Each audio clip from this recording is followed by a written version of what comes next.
It's 4 o'clock on a Monday, and you know what that means, don't you? It's time for another exciting episode of Taxi TV Live.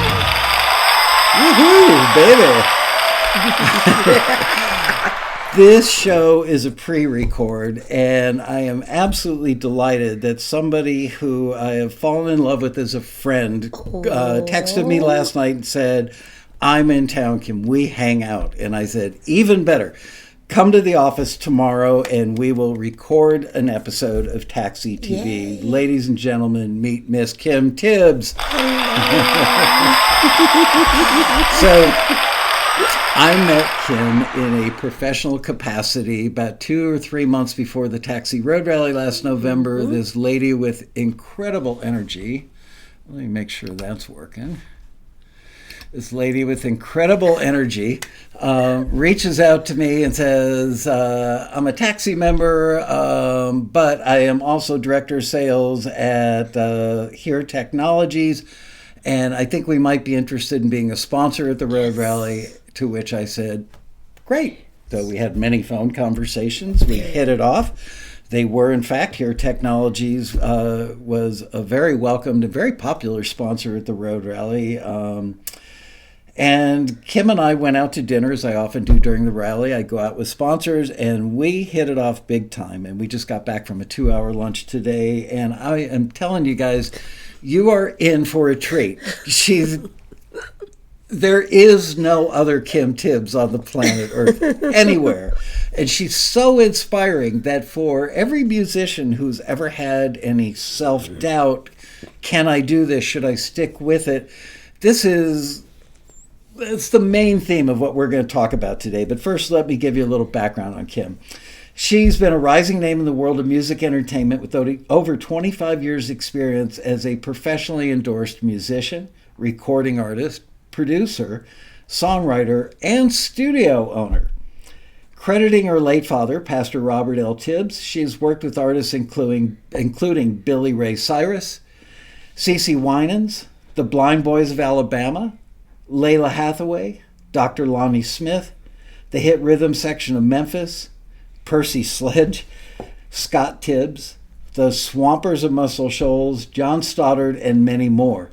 Kim has had success in the international markets. She's had 2 #1 soul albums on the UK charts, on the UK soul charts. And like I said, her day gig is director of sales at Here Technologies, and we'll talk about that in a minute. And she's also a Taxi member. But one of the things that intrigued me about you when we first met when we went out for that lengthy dinner, was she is a world-class Hammond B3 player.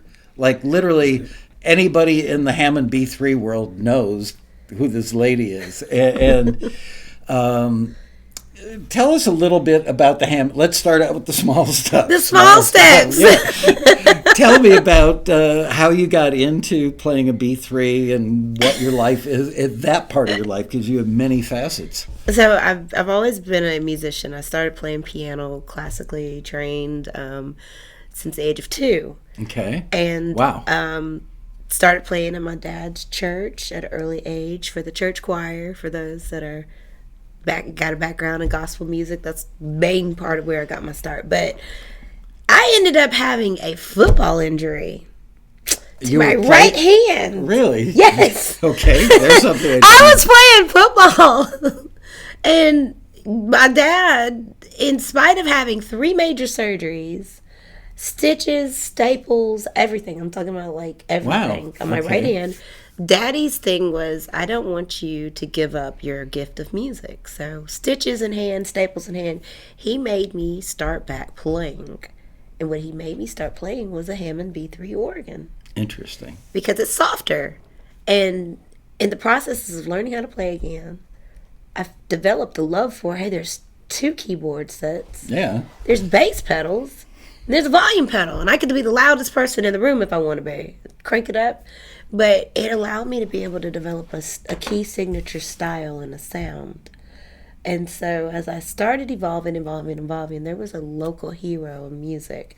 We knew him as Eddie Chalmers, but the world knew him as Spanky. Okay. And Spanky's played for everybody. He's deceased now. But as as a B3 player? Well, no, he was a guitarist. Okay. But as a 14, 15-year-old kid, I started being able to go around with him and learn how to understand feeling, understand padding, understand the drawbars, and understanding just the world of what do I do in a band. And there's bass, there's guitar, there's piano, there's drums, there's strings even, horns, whatever. What do I do? And I was able as a young adult to, be able to learn my part until it stayed with me as I evolved into a little bit more of an adult, as I feel like I haven't gotten over the age of 25. But that's how I got into the world of B3 music. And, for me, endorsements were important. And so at the time, there was no Nord, but everybody knows Hammond Organ USA. And so... And where did you grow up again? I grew up in Huntsville, Alabama. So not exactly a center of the music industry. No, okay. At all. But there's a great thing called Muscle Shoals, Alabama. Great place. Some of the most incredible musicians and incredible songs in the world that we know and love. And artists even came through and recorded at Fame 3618, as well as Muscle Shoals 2 and Wishbone. And so the list of all of the hit records that came out of that area, I guess it kind of trickled down a little bit to the folks in Huntsville. So how far away is Muscle Shoals from Huntsville? It's about an hour. Oh, so close. It's very close. Okay. And it's not like the traffic out here, guys. It's horrible. At all. Nowhere near it. Yeah, but welcome to my town. Oh my gosh. Yes. So, just the love of the instrument itself and the love of being able to have the freedom of choice and option when you're playing an organ is why I just loved it better than a piano.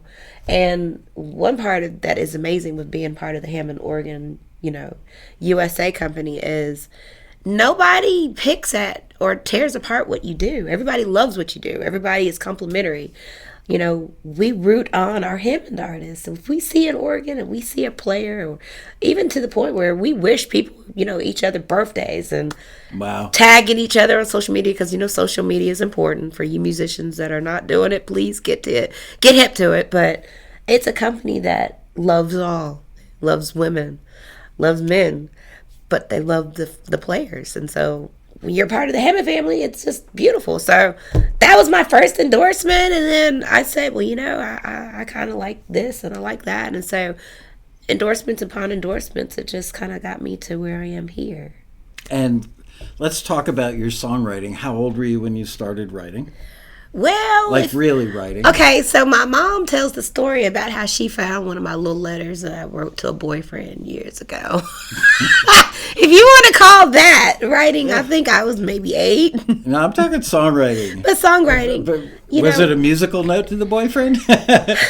I love you, you love... Oh, wrong song. Wrong song. But, really professionally, my songwriting really took off, I think, when I was really in the starting parts of my high school years. Okay, so like freshman, sophomore year, I was dibbling into poetry back then is what I would do. I'd be sitting in, I never forget, I was sitting in Algebra 2 writing poetry. So there's this guy that used to sit behind me in a math class, Andre Wainwright. He was the singer, and I'd be like sliding him poems and like, hey, what do you think about that?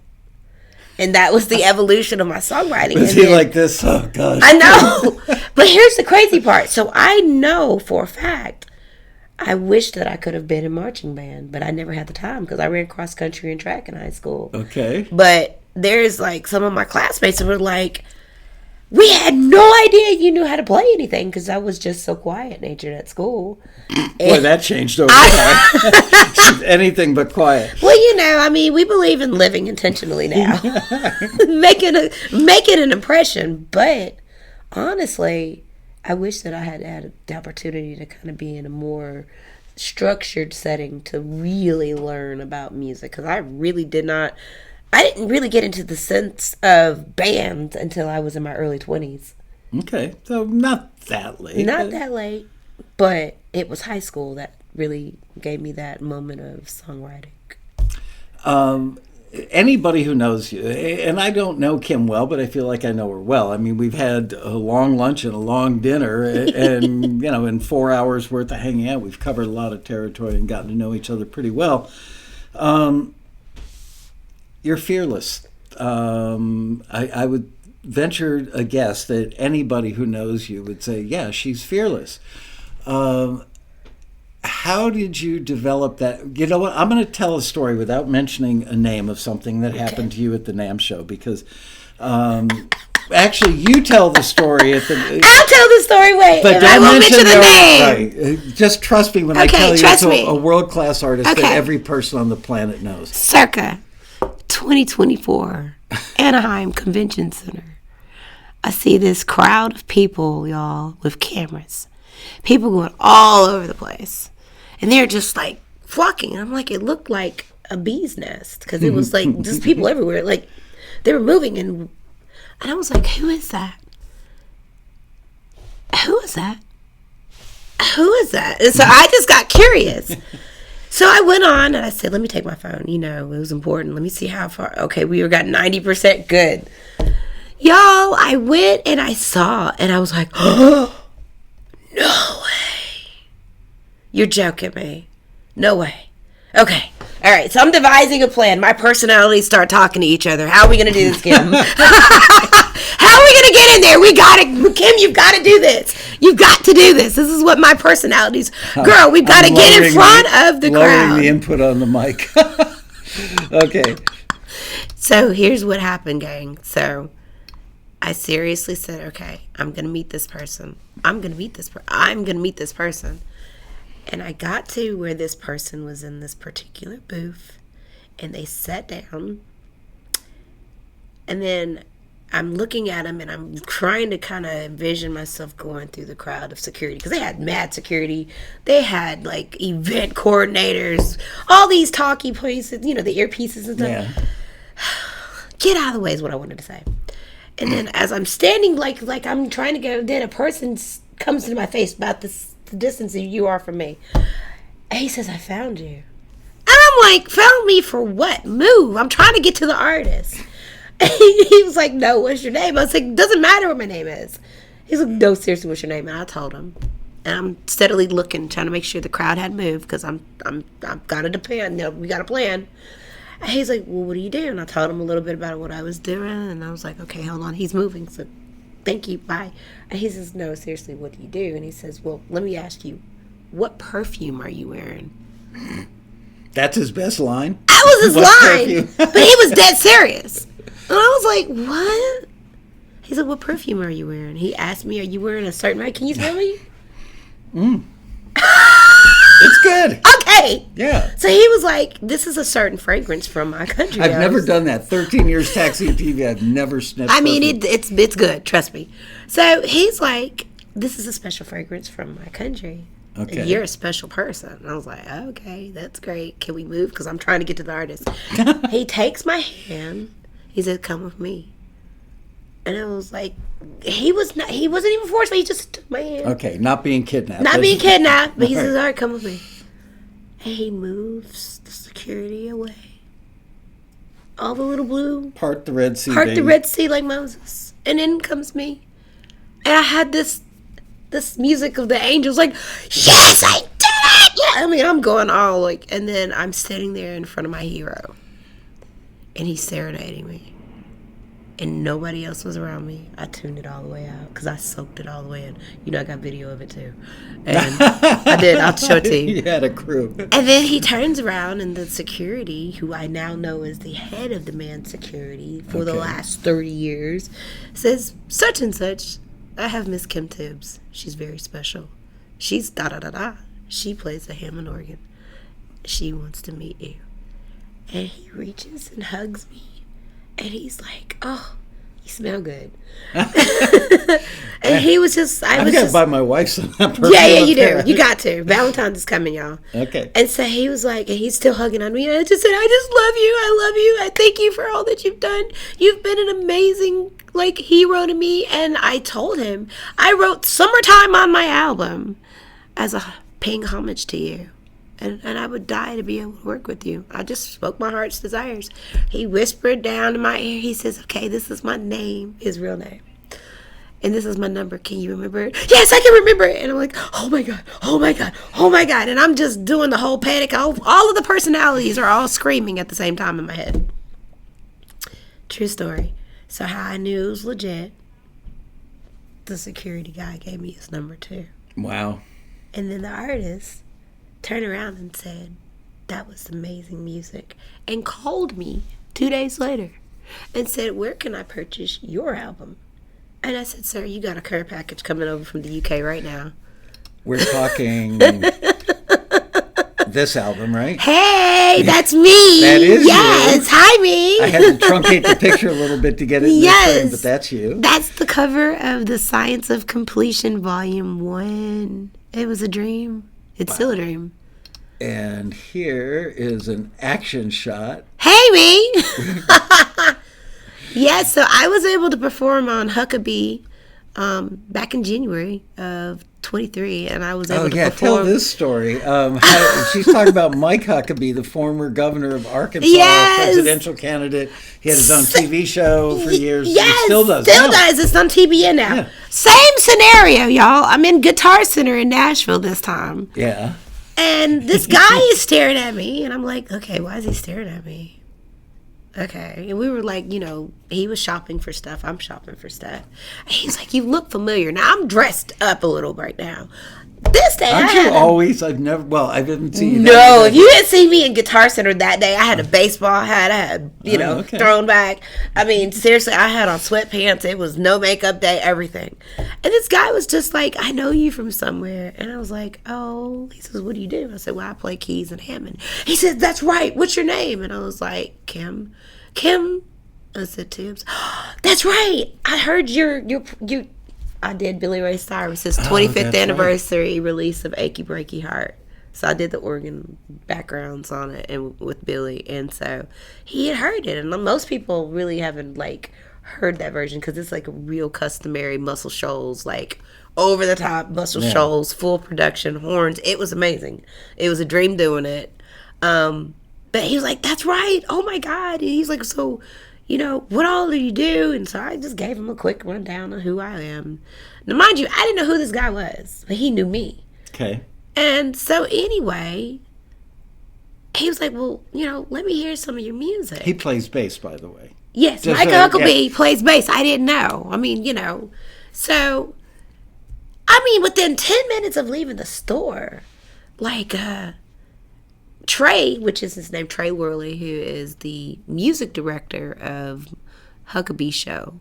Okay. I didn't know he was the music director for Huckabee. But when he called me back, he was like, oh my God, Governor's going to love you. And I don't know who Governor is. I'm like, who is that? Is that an AKA nickname? Who's Governor? And he was like, Governor is going to love you. He's going to love your sound. I'm going through your songs I could play your album from start to finish, is what he's saying. He says, what are you going to be doing January the 6th? I was like, well, hopefully I'm alive. But if I'm not doing anything, what is it? He says, would you be interested in performing? I said, sure, where? He said, Huckabee. And I was like, where do I know Huckabee? Where do I know the name? And I was thinking, never seen the show. I'd never seen the show. And so the only Huckabee that I knew of, honestly, was Sarah Huckabee Sanders. His daughter. And I was like, okay. Who's the current governor of Arkansas. Of Arkansas. But at the time, she was the secretary, press secretary for Trump in the White House. Right. And so I was like, okay, well, let me know what the details are. Next day, I wake up to 10 emails from the TBN network and all of these personnel related to Huckabee's show, aligning my trip to Huckabee and asking me how and what do I need them to have. And, it was just such a fast professional setting. Trey was like, well, these are the two songs that, really stick out in the mind. So they wanted you to play your songs on his show? Yes. Wow, you weren't just a side person. No. Wow. We did live Where Would I Be Without You, which was the number one song off of the album, the first number one. And then Miracles. All right. Miracles is number 4, and he said that the album just touched him so. Wow. Just being able to do it First of all, if you've never done TV before, it's eye-opening because it's a production from the time you arrive to the time you get ready to get on set. There's monitors, there's lights, there's cameras. Unlike Taxi TV. Yeah, it is like 19,000 lights. It will catch if you breathe wrong. Yeah. So I've only got 1, 2, 3, 4. You're not doing bad though, but I was a little nervous, and then I was like, "Oh, okay, this is gonna be cool," And I didn't realize it was a live audience. It was probably almost 1,000 people in there. Wow. And so these people didn't know anything about my music. It was a brand new introduction Where to do it they shoot it? In Nashville? Well, they have two locations. There's one out here in California, and then there's also in Nashville. So the Nashville and Hendersonville is where the Huckabee, site is for his show. And it was just from the start to finish. We did rehearsal. So this is what professionalism is. For you musicians that say, hey, I want to get to the next levels, you need to know that there's levels to the musicianship. They asked me for my stems, and I sent them my stems. And stems, for those that don't know what I'm talking about, that is the actual breakdown of all of my parts for my songs. So they wanted that so that each person in the band could learn what they had to do. Learn their part, but also so that they would have the ability to really professionally mix my thank you. To professionally mix my song for television right there on the spot. Oh, wow. So I was like, oh my goodness, it was amazing. Then getting there and doing the actual rehearsal was like 35 minutes. So I'm thinking, oh, we'll be here for like a couple hours. No. They knew my songs from the top to finish. They had them memorized. There was no charts. There was, boom, this is just my songs. Yeah. And it was just beautiful. And Mike Huckabee was on bass. And he held the fort down really good. Were you intimidated at all? Not that I think you're somebody who's prone to be intimidated ever, but... I was a little bit afraid at first. But when I have my B3 organ there... I'm one with the instrument, so it's like you throw me in water, I can swim. You've got my organ. That sounded nasty. I've got a question about B3s. Mm-hmm. Guitars all have a personality and a feel. They're all pretty unique. There may be some that are similar. Maybe the same model is somewhat similar. Are B3s pretty consistent from instrument to instrument, or do you sit down and one go, oh, this one feels a little different than my one? That's it. Listen, I've played some really incredible B3 organs. One in particular when I was at Southport Weekender last year. Okay. In the UK, Bognor Regis. On my rider, I asked for a B3.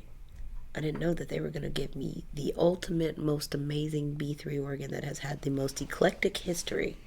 That was the organ that, from what I was told, was Billy Preston used it with the Beatles. And this black, beautiful organ had the warmest tone. And it was just, as soon as I touched it, I got like little electric tingles. I don't know. I don't know if I'm the only person that gets that, but it was just something magical when I was pulling the drawbars. Each B3, I mean, there's several. There's B3, there's C3, there's A100. Yeah, remember I told you my wife's grandmother passed away and they gave away the C3 that was sitting in her house. That was like in brand new condition because it belonged to a little old lady. Oh my gosh. Anyway, but I didn't. So they're all different. And do the drawbars sound different from instrument to instrument? They do. And it depends on the year. It also depends on if it's got original tubing, if it's been serviced well. And, some might have a real grungy sound. Some might have a real warm sound. And then some might have just a real smooth. But it depends on you as the player, which is why I love Hammond. Because you have the ability to pull a drawbar and make whatever noise and sound that you feel. And it's just incredible, with what that instrument can do. How do you learn how the drawbars sound?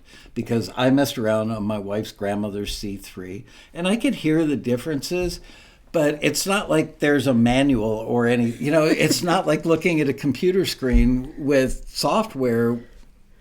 You know what I mean? I mean, you just, honestly, the only real way that you're going to learn how to understand the drawbars is you just got to really pull them out and play with each setting. Now, there's like a 16 all the way down to a 1 at the top, if you can envision what a hamburger. So you just have to pull the drawbars. Now, there's presets on the left side that you can kind of mimic. But the more advanced players, they develop a tone. It's like you develop a tone that really is your signature. You play around with the drawbars and you figure out, okay, if I pull it out halfway, what does that sound like? Or if I pull all of them out, what does it sound like? What does it do? And will it be pretty consistent from instrument to instrument? Yes. So if today you're on my B3 and you pull the drawbars out halfway, tomorrow you're on yours at home, it'll be pretty close. It'll be pretty close. That's consistent there. But the magic of it is what you create. What do you do? How do you set your instrument? And that's where the fun comes in. Like there's so many, I love so many different B3 organists, but Dr. Lonnie Smith, and he's deceased now, he was at our Hammond Organ Hall of Fame. And I remember sitting beside him, scatting with him, and he was just telling me, you're special, kid. Keep on doing what you're doing. Because you're representing so many people, but you're also giving women a voice on this instrument. And he's always forever giving you just the most solid advice, beautiful spirit. And you would think that this person, this god of organ, in essence, you would just think, wow, he knows little old me. Somebody from Little Huntsville, Alabama. Like, wow, I'm getting world-class, cheerleading advice, basically, all in one from someone that's another hero of mine. And so it's just really incredible, the journey that I've been able to experience, because I've got stories for days, true stories. That's why I want you on Taxi TV. We're gonna get. We're unpacking stories today. Yes. Well, I'm amazed by all that, but the thing that really, really impacted or gestated my friendship. Wow, that was a big word for me. The thing that really got our friendship going. Kim has a home studio that's not just like a little, I got a laptop and a microphone and a pair of monitors. She is as into audio gear, especially like vintage audio gear, yes, as I am. And yes, the two of us went out to dinner at the Thai restaurant next to the West End Hotel that's very popular with the members during the road rally. Yeah. And I was just literally, I kept thinking, shut your mouth. Shut your mouth. Because as she's telling me about her studio, I'm thinking, how do you get out of the house? I would never leave. Tell us about your studio. Okay, so for me, I'm a girl, yes, but... Really? I hadn't noticed. I kind of feel like I'm just a Renaissance woman, because there's so many things I love, but I knew early on in my career as a songwriter, I've got to have a place where I can record me. Right. I had been through years and years and years of the producers that wanted to tell me how I wanted to sound. And I'm like, no, but I hear what I want. I had been through years and years and years of studios that wanted to give me the sound that I'm supposed to have, instead of taking my request and making it, known. And so I said, all right, I'm going to build a studio. I'm going to build this, if you build it, they will come. I had this big epiphany. I'm going to build this studio. And it just started off as I just wanted to put gear that I had collected over the years into my spot. Well, that kind of grew. And so I remember sitting here across from you, and I'm telling you, well, here's my studio. Well, let me just let you see it. And you were like, oh. Michael Smith was like, I literally had to remind myself to shut my mouth. He was like, what do you know about this? I was like, oh my gosh, I know this and that. And we were just going through. Yeah, and I don't mean to sound like a sexist, but she can talk audio with any of my guy studio rat friends. And I'm sure there are many more women doing audio today than there used to be, but they're never enough. I've actually done panels at the Road Rally.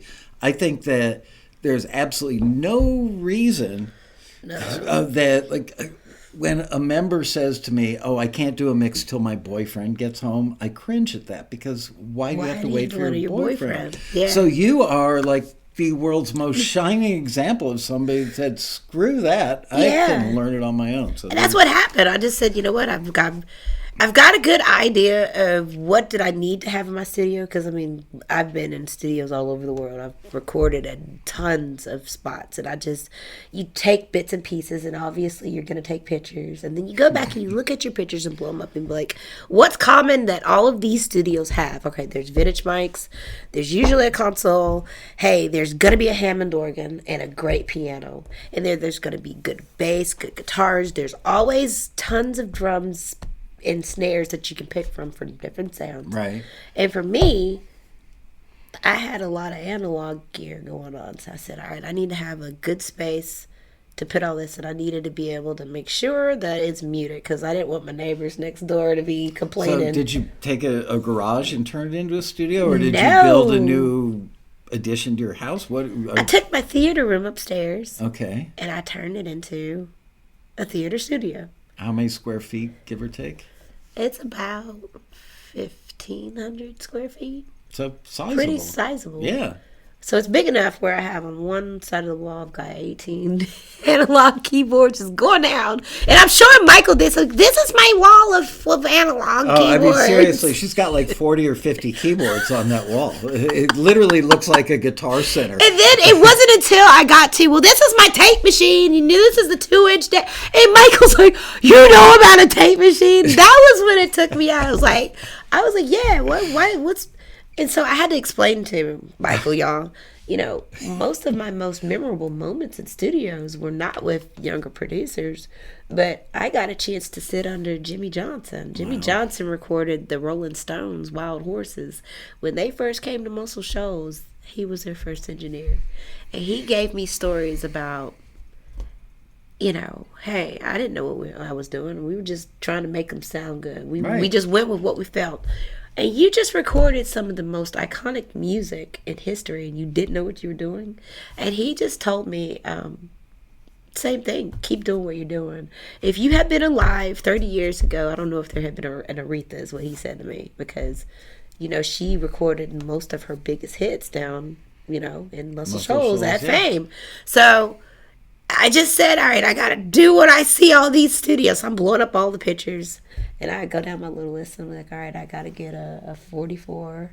Gotta get microphone? Gotta get the RCA. I was like, okay, we got to get the 77DX. That's it. I see that because, you know, that's in Royal. So I was like, okay, I got to have the JH24. That's the tape machine most times, or a Studer. I got to have this. So I'm just going down the list of stuff, right? And that's what happened. I ended up, you know, doing a pretty good job. I've made some eclectic music. I mean, so far, hey, I got a couple of placements through Taxi you didn't even from my house. You didn't even tell me. So what do you have for a console? An MCI JH800. This is the other reason we bonded, is I started my career at Criteria in Miami, which was the testing ground, the proving ground for all of the MCI gear. And then I eventually moved to Triad Recording in Fort Lauderdale, which was exactly a mile from the MCI factory. So I knew all the guys that designed, built, and maintained the MCI products. So if they came up with a better transformer on the, like a mic pre-transformer, they would call me up and say, can we bring 28 over and install them tonight? Right. Use them for a month, let us know how they sound. Yes. When it was time for my console to get all new capacitors, they came out, took every channel strip out, and recapped my whole console for free. Goodness gracious. Do you know what that was? Oh my. Yeah. Do you know how much what that would be today? 40 grand maybe? It's not more. Wow. So I grew up, people used to laugh and say MCI stood for Munchy Crunchy Inside, because the mic, or the mic to track assignment buttons that were up at the top, I think there were 32 on that console, maybe 24. Okay.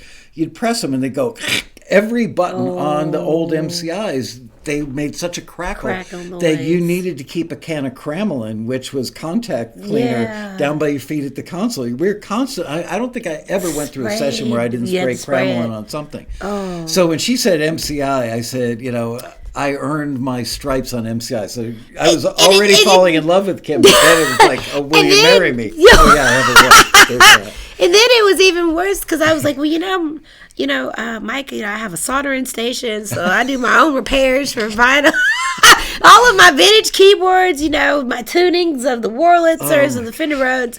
And I had to learn how to do this stuff because I was like, keep in mind, I'm in Huntsville, Alabama. Right. So the nearest place that I could go for any types of services would be Nashville, which is an hour and a half away. Well, who wants to go to Nashville and drop a keyboard off and wait weeks and weeks and weeks and weeks? By the way, have you been to 1979 Studios in Nashville? Have I? Okay, so we know. All right. Well, Chris? that's all. Yeah, yes!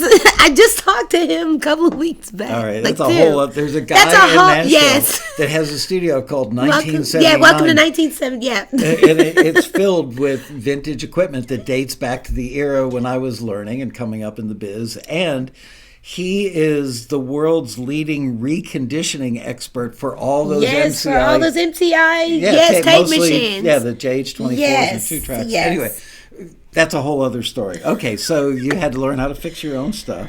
So, I learned how to set up. I had, some really great friends, musicians, some from Nashville, one in particular from Florence. And I was like, hey, boys, can you come over, please? And can you help me?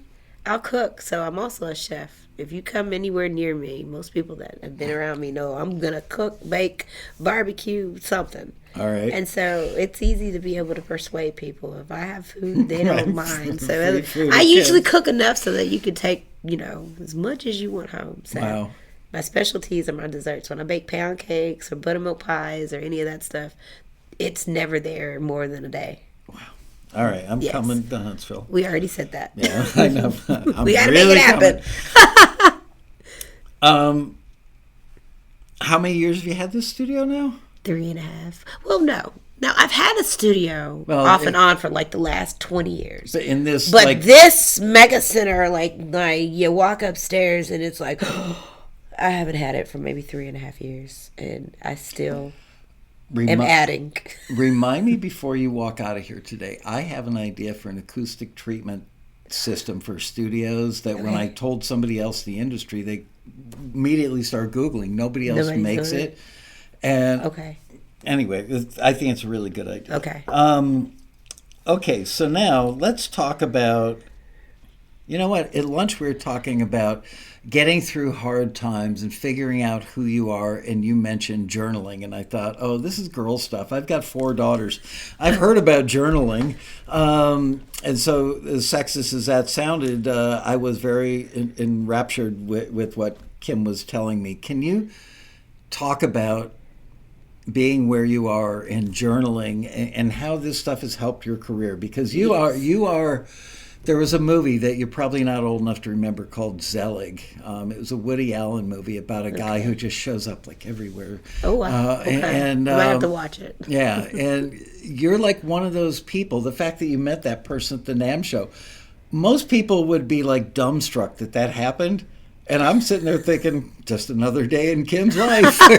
Because you are a master networker, but in a very pure sense. You're not manipulative or cheap. You don't cheapen networking. You genuinely bring something to the party. So tell us about your journaling, what caused the journaling, and how that has improved your life as a musician, as a writer. As a writer, okay. So I was at a point in my life where I kept recycling the same events that were negative.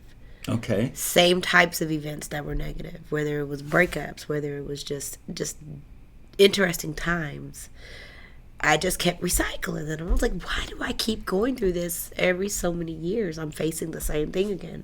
And I really had a moment where I just sat down in my floor and I just started crying, which is a human thing. It's not a girl thing. It's not a guy thing. Right. It's a human thing. And I just really wanted to know, why do I have these moments where I just seem like I'll get one step further and then one situation happens and I'm knocked 1,000 feet backward. And for whatever reason, I just got the feeling that I needed to just look at where I was and just face it.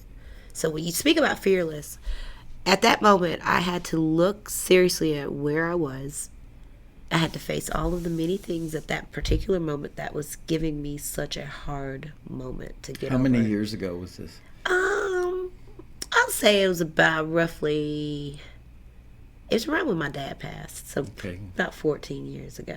Okay. You know, I was looking at, all right, I'm divorced, I'm single mom, and I'm like, you know, I'm trying to be a touring musician. I can't get to these next phases because every time I think I'm getting somewhere, I keep having the same horrible situations to recycle. And when I sat down on the floor that day, I just cried. I boo-hooed. But because I do journal, I looked at everything that I had been writing, and I noticed that it was nothing but negativity.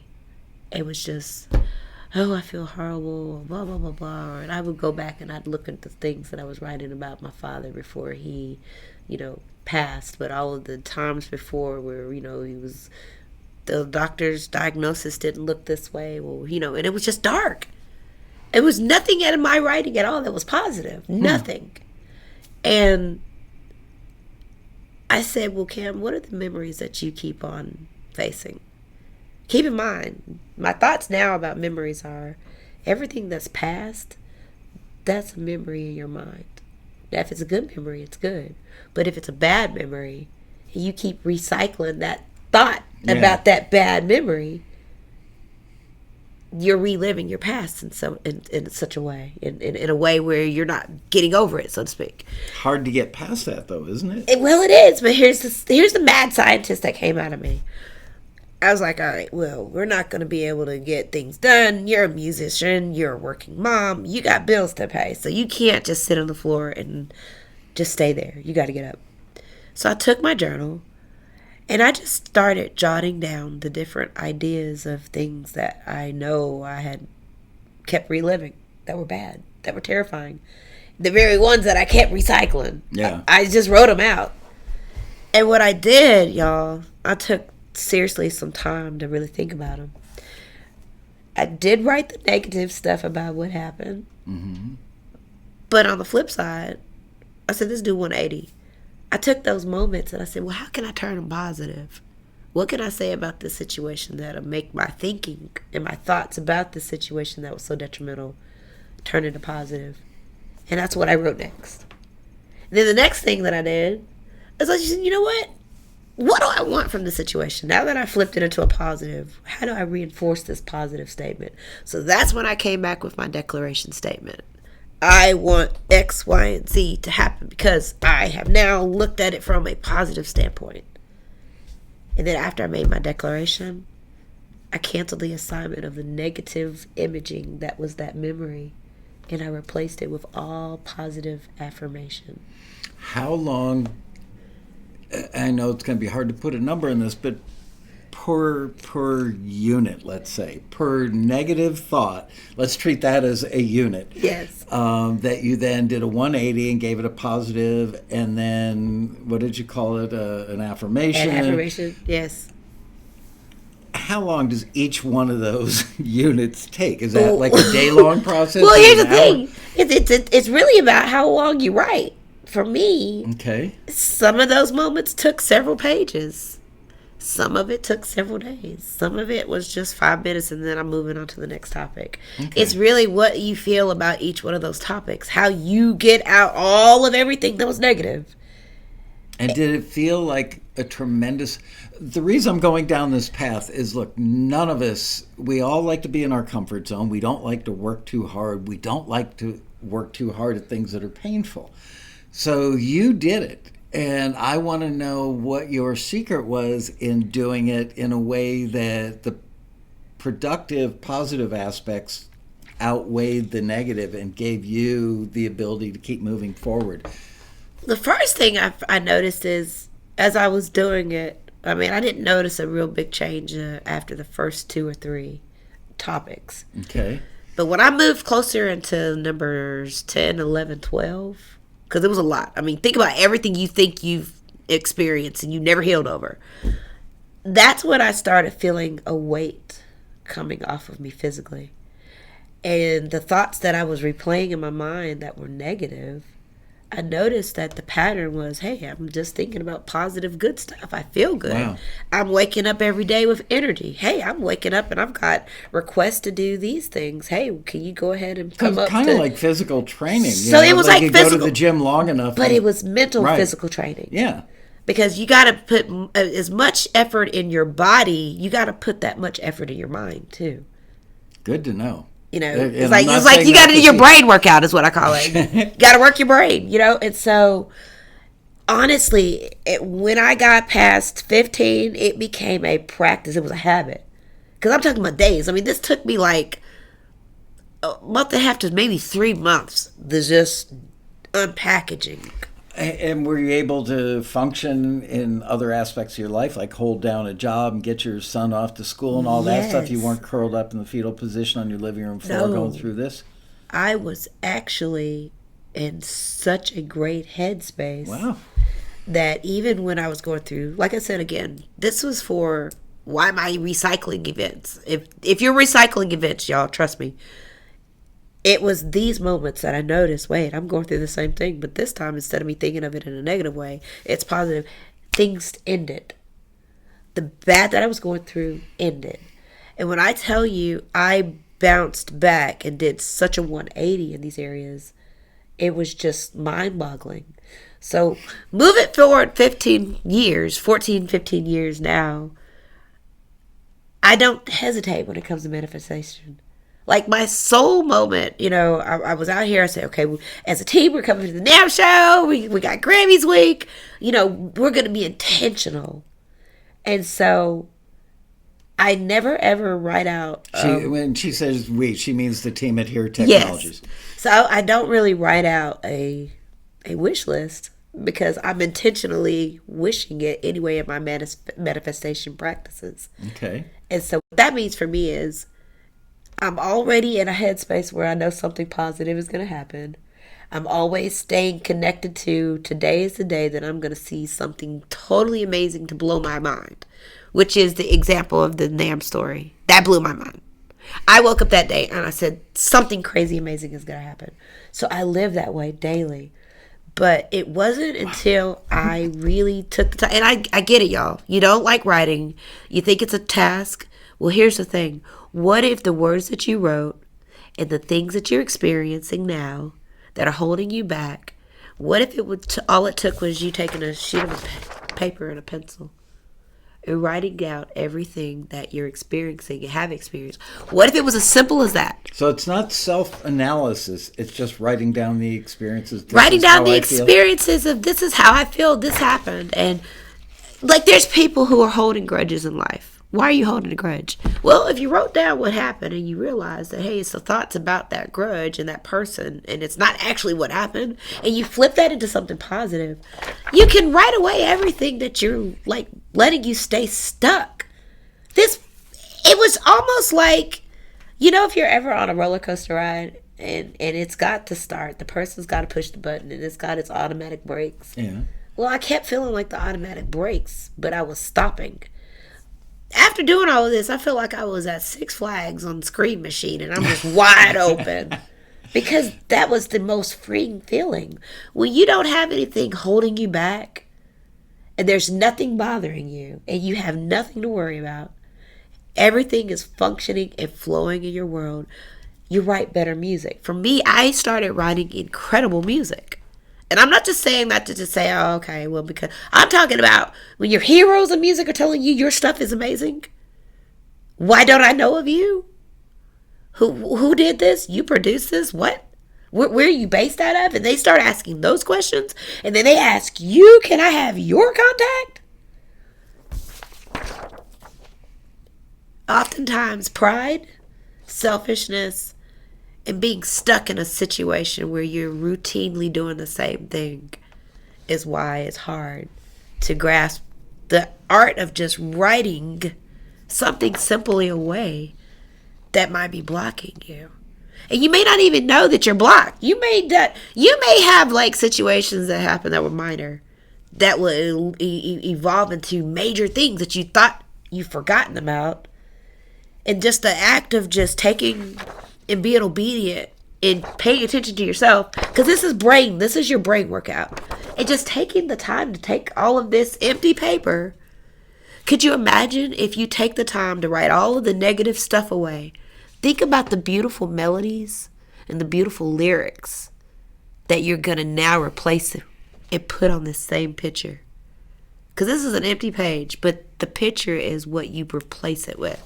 I'm getting chills talking about it. Well, you've saved people a lot of money on therapy, that's for sure. Because, I mean, let's face it, I'm pretty sure. I mean, I went to marriage counseling 40 years ago or something, and it's the only time I've ever been to therapy. But isn't a therapist's job is to get you to these self-realizations where they ask you a series of questions to where you go, oh, you're doing that here by writing down the negative, flipping to the positive, and then manifesting from that.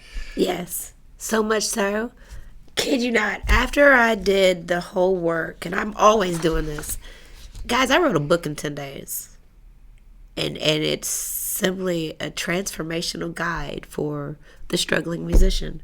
How can I transform my career?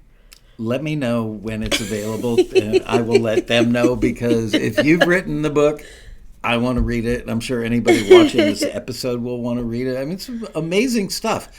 And I haven't known you long, but got to know you pretty well in a short amount of time and know how incredibly genuine and honest you are. So if you're saying this stuff, I believe it. And you just watch her in action for an hour under any circumstances. You'll go, she's special. And maybe this is the reason.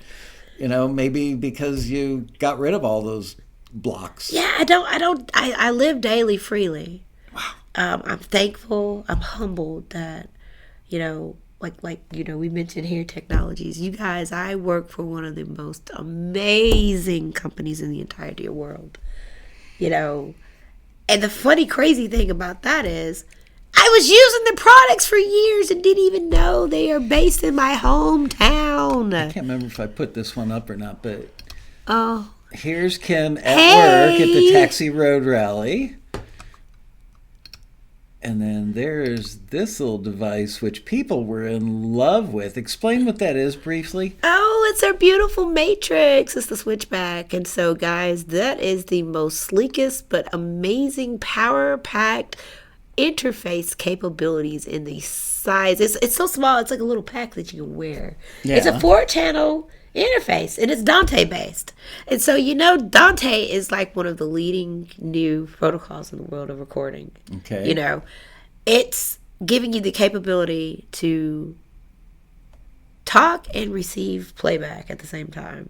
And the great part about it is this little baby, it's used especially in sports. If you pay attention to baseball fields, there's a sportscaster down there. He's talking. Well, how's he talking back to the producer? Because he's using this little baby right here. Ah, okay. It's largely used in our sports world, you know. So you can use it as an interface, but also as a headphone mixer as well. Well, it's a standalone unit. So you have all of it. It's compatible with every DAW. So you don't have to worry about will it work with Ableton or Pro Tools or any DAW. It's going to be a standalone. Now, because it's Dante, obviously you have to have Dante controller on your computer. I believe that's a free service.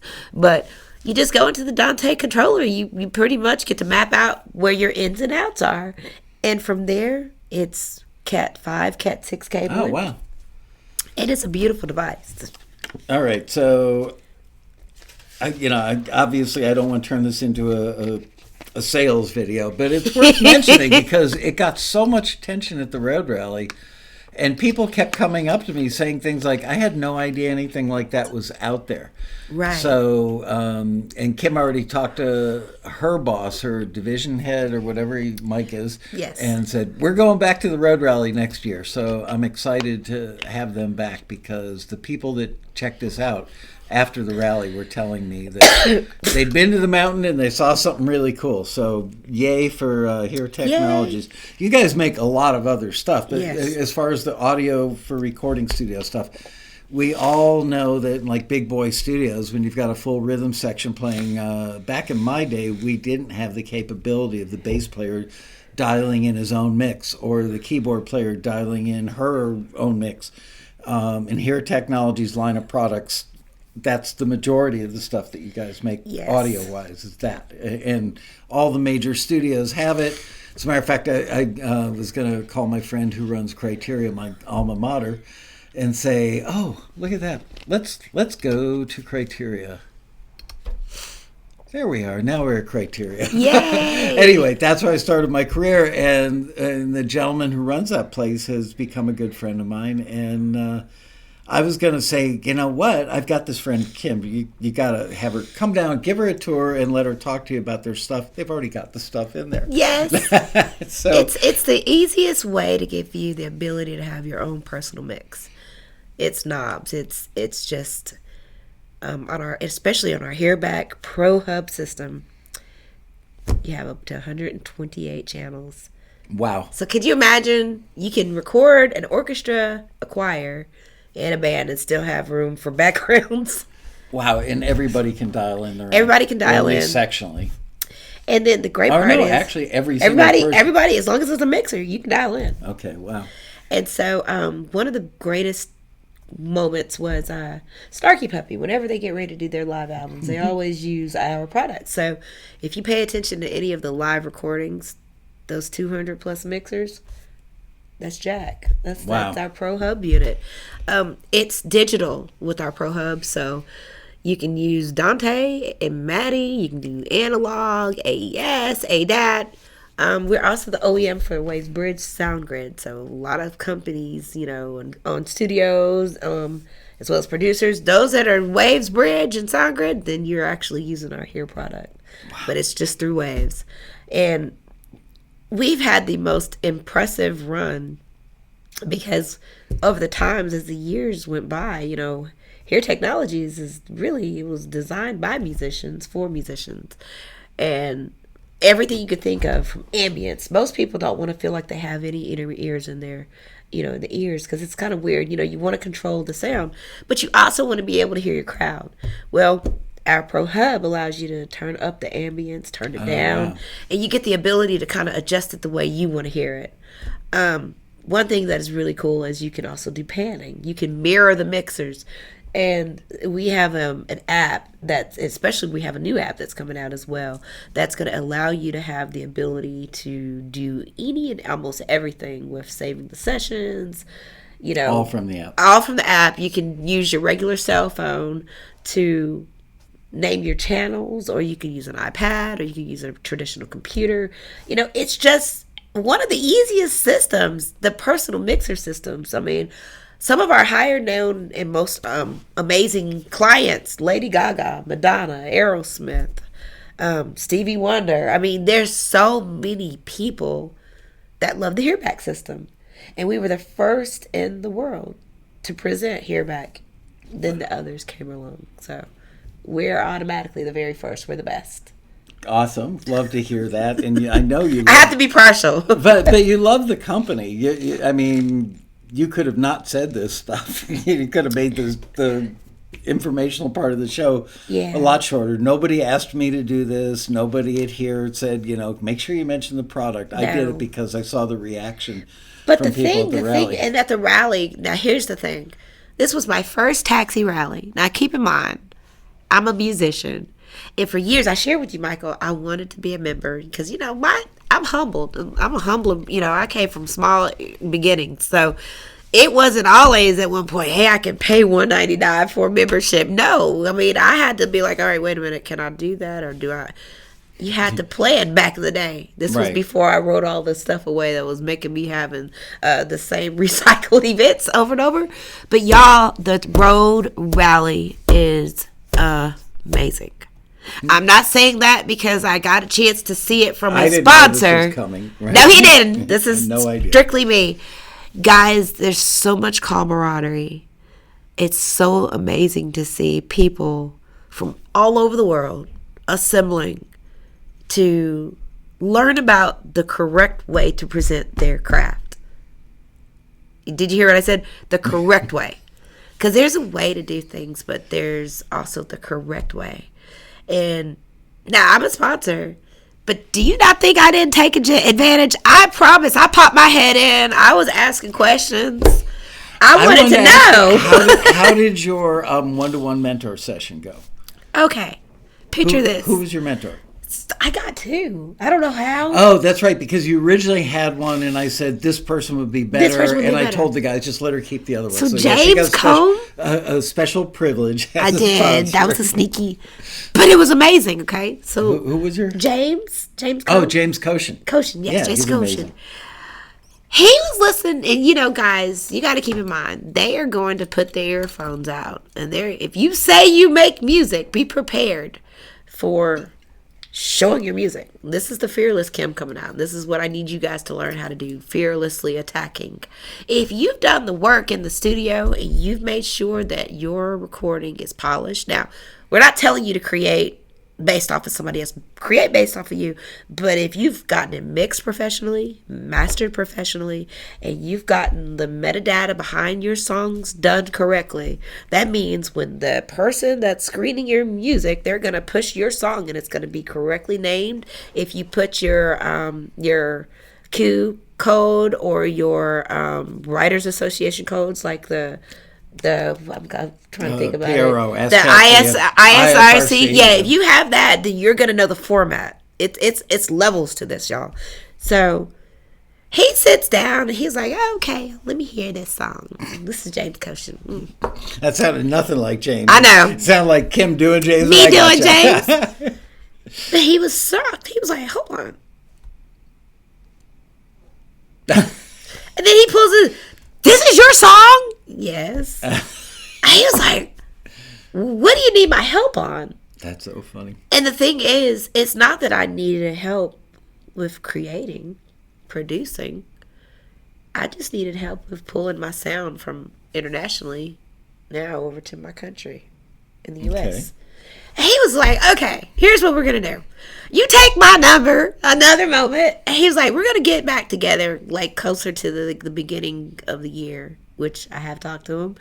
And he was like, I don't really know what to tell you other than you're kind of at that. Most people, he said, are kind of trying to get to a place. You're already past that. You just need to get a foundation and a team here to do what's already been done there, is what he was saying. Interesting. And so Derek Nakamoto. Yeah. I met with him. Derek, just so you know, Derek has done like string arrangements on really big records. He's a great producer. He's a pretty cerebral guy and a very likable man. Yes. I might add. So my songs have strings on it. And he says, oh, you have a string? Okay. He puts it on. And he said, I'm very curious as to who you got to do the conduction for your string section. I said, oh, I did. I just had the demos and I sent it out. This is what I need y'all. And he said, you did your own? I was like, yes, I did.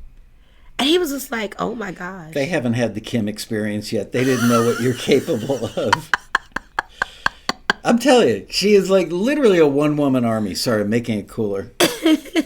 Office. And so the thing is, though, I just know for me, I'm a girl in music, and I just wanted to find a way to work smarter, not harder, and be able to figure out, well, what does that look like? How does that look? Does that mean I need to go overseas, which I did? Mm-hmm. Does that mean I need to learn how to network, which I've done? I've learned how to network. You know, oftentimes, I'll say this, often people are afraid to try because they're afraid of failing, and they don't know what's going to happen. It's okay to get a no. I've gotten thousands of no's. But guess what? That one yes equates to everything that you could have been given that no on. That one yes allows you to have the push, the motivation to keep going for the second yes, and the third yes. And the fourth, yes. I hear that from taxi members when they finally get a forward. They're discouraged. I'm not going to be a member next year. They stick it out for some reason, and they get a single forward, and they go, okay, now I've got the juice to go try and get my next forward. And you're right, there's a ladder effect. Can I tell you a story? Yeah. All right, so my first time trying to place music with taxi, y'all, true story.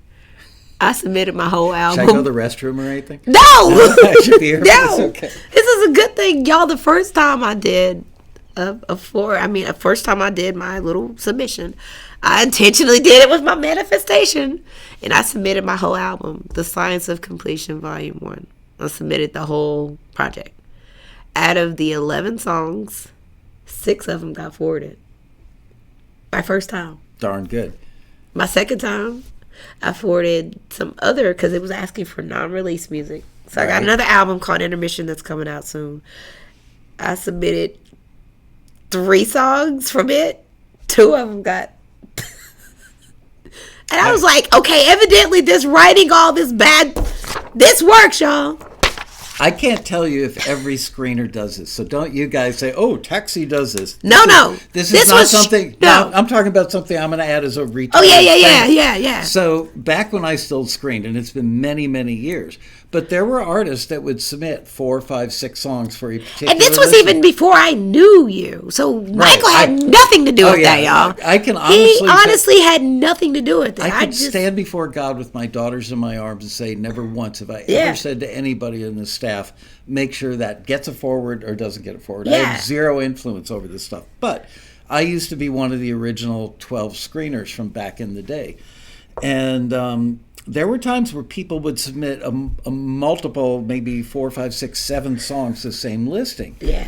And they were all good. But there were times where I would, let's say I got 5, I would only forward 3, and even though the other 2 were good, and we hear from members, oh yeah, you guys forwarded 3, and then the library picked up the 2 you didn't forward. Well, the reason I chose, this is not something that we mandate with the screeners. I want to be perfectly clear about that. Other people may have figured this out on their own, but being encouraging and merciful is not a good choice of words.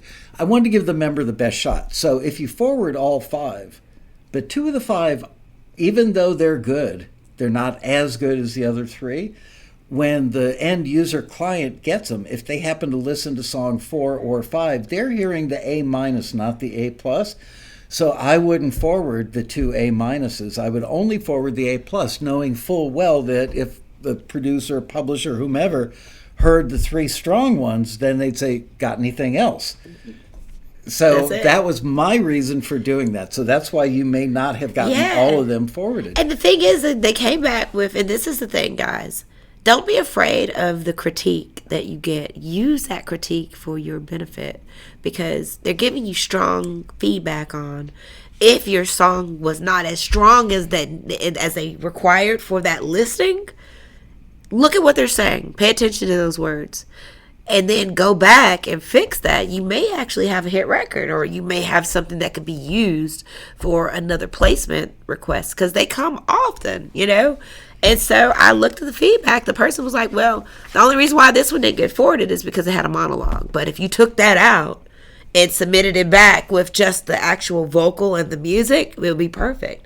But that's just, again, my experience. Now, I knew of Taxi many years ago because obviously, as a songwriter and a singer, you want to get into a market where you can get visibility, but also get into film and television.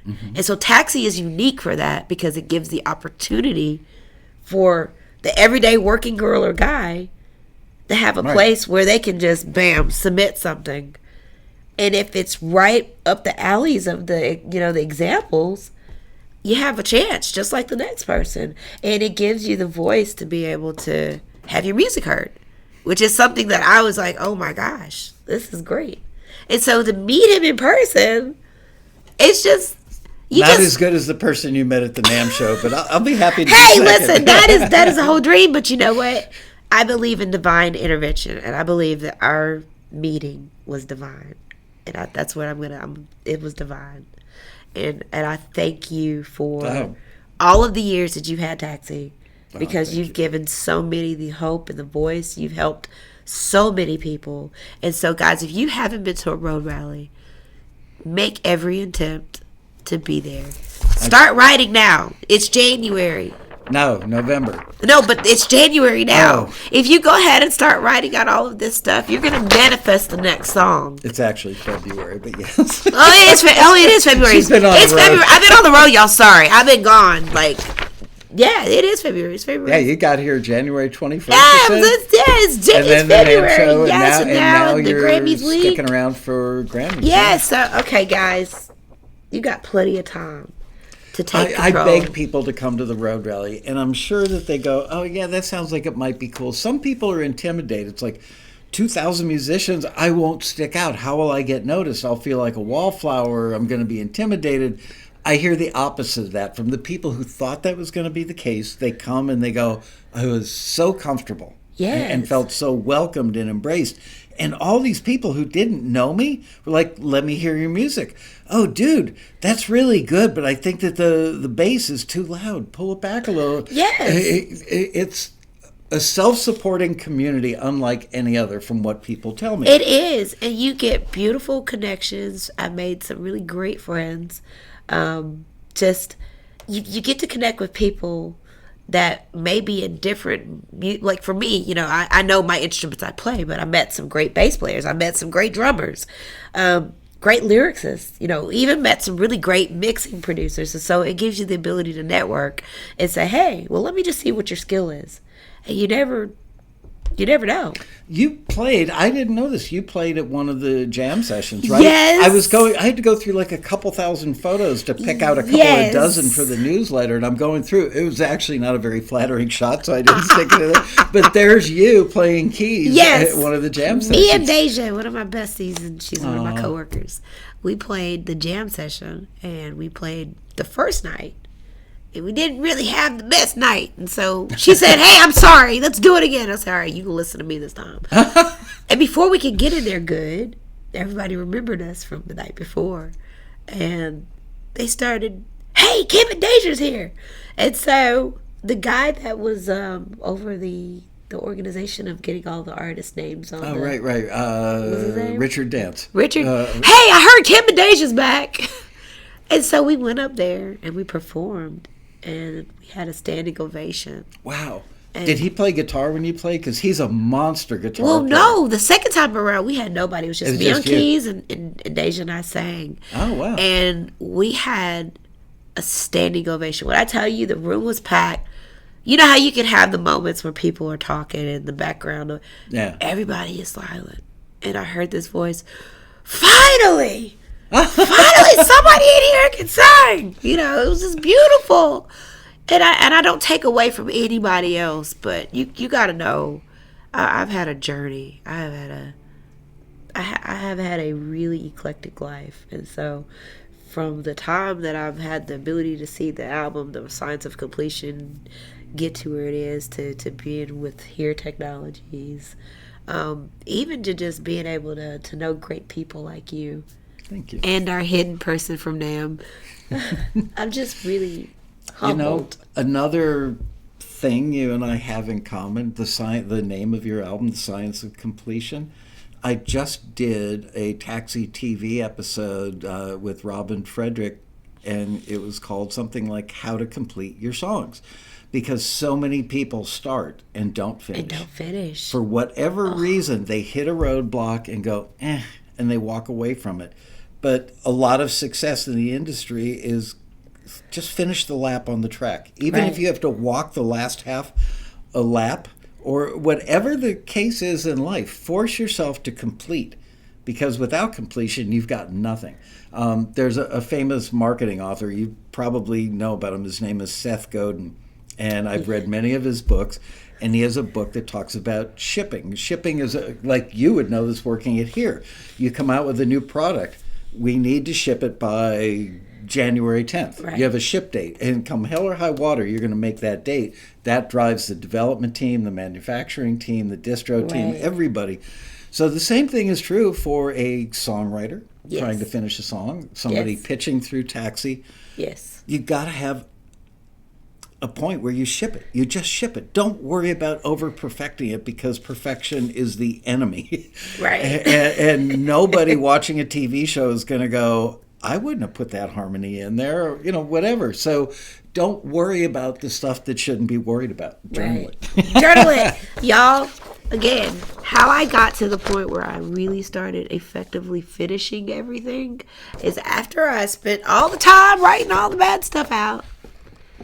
Then all of the good stuff started happening. That's the good songs. That's writing a book. That's just finishing what I started. And if you're in that era right now You get to the point where you get overwhelmed. You got a writer's block. You can't finish task. You can't stay motivated. You can't stay focused. You're depressed. You're worrying about everything, and you can't see the silver lining. You need to start writing all of this stuff out, and then at that point, you might be able to figure out what's next. Would you do a class on this at the Road Rally? I would do it. I think that would be a class that would be really well attended, and I think anybody who goes to that class is going to walk out of the room a little richer emotionally. I would. Awesome. Thank you. Yes, I would. Anything that you want to cover that I haven't? I kind of threw this I show think we together. did everything. We had breakfast, lunch, and dinner, even a snack. I'm just humbled, and like I said, closer to March, I've got a AA coming out, so the next project is going to be called Intermission. You can find me on socials, Kim Tibbs Music on Instagram, Kim Tibbs Music on Facebook, Wow. Kim Tibbs on TikTok, Kim Tibbs on YouTube. I'm easy to find. Kim Tibbs me. Yes. I have a confession. The first time we spoke on the phone, you told me your name. I wrote down Gibbs. There's so much Road Rally stuff out there that has Kim Gibbs on it. I have notes on this laptop in my day runner. Kim That's Gibbs, okay. Kim Gibbs. The Andy Gibbs, like the Bee Gees, Yeah. I'd be part of their family. Did I ever tell you that I knew all those guys? No. Yeah, that's a whole other story. Oh my gosh. Yeah. I was there under the roof with them every day. That for a is couple of incredible. years. Barry Gibb, nicest human being you'll ever meet. I was particularly friendly with Maurice, the brother who played bass. Now he tells us. Yeah. The day I started working at Criteria, they were finishing up the song Jive Talkin', which was kind of their comeback single. The comeback, yeah. Yeah, and then all that stuff they did for the next couple of records. Oh my God! were all done. You were the person behind it. No, I was just I was just in there working on other projects. So I go but grab you a were cup of with coffee. them. One day I saw Barry in the hallway because we're all like a family. There's like 50 of us under the roof at any point. Wow. Some of us are still friends 40 years later, but. I would see Barry in the hallway, and one day I said to him, I was 19 years old. I was a dumb little kid, and I said, Barry, but I could tell that he liked me. People saw that I had a lot of energy and a good work ethic, and I said, Barry, how do you write a hit song? Wow. Talk about naive, but that is the epitome of whoa. And he looks at me and he goes, emotion, mate. And just walked away with his coffee. Emotion. Like, didn't everybody know that already? Emotion, y'all. Write it. Emotion. Yeah.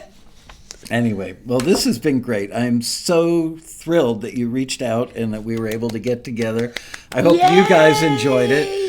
Please come to the Road Rally so you can go to Please Kim's come class. to the Road Rally. I guess I'm going to be a teacher. And it's go perfect. up to Kim's. You know what? We should have you be a mentor at the eat and greet lunch too. A table full of people would be thrilled to hear this stuff. Hey, listen, I'm all for it. And go up to the Here Technology booth and check out their products because the people who took the time to do it were genuinely impressed. And I'm just so... You got to understand, we're from the South, guys, at Here Technology. So it's something about that Southern hospitality. And so one thing that our company prides itself on is the customer service. We love our products. So we're going to love those as well that support our products. So, I can speak on behalf of Frank Pitts, our president, as well, and CEO, and Mike West, who you spoke with earlier. Yeah. My team, Donnie, Nason, Max, Deja, Katie, Mr. Kim. There's two of us. Kim. Mr. Kim and we're a team that loves. We love each other, and so we support. And everybody has a strategic job that they do, but we just love it so much that it's not work. It's fun for us. Wow. So catch us there, y'all. Catch absolutely. Us there. With that, I'm going to say goodbye. And I'm sorry that we couldn't do this live with you. This is as close as we get. But I am going to figure out a way to run this live on YouTube so you guys can hang out in the chat room and talk about making meatloaf for dinner or whatever you guys do in the chat room. Kim, thank you so much. Thank you for having me. Yay! I was thrilled to have you. Best friends back together again. Yeah. All right. And see you next week for another exciting episode of Taxi TV Live. That was great.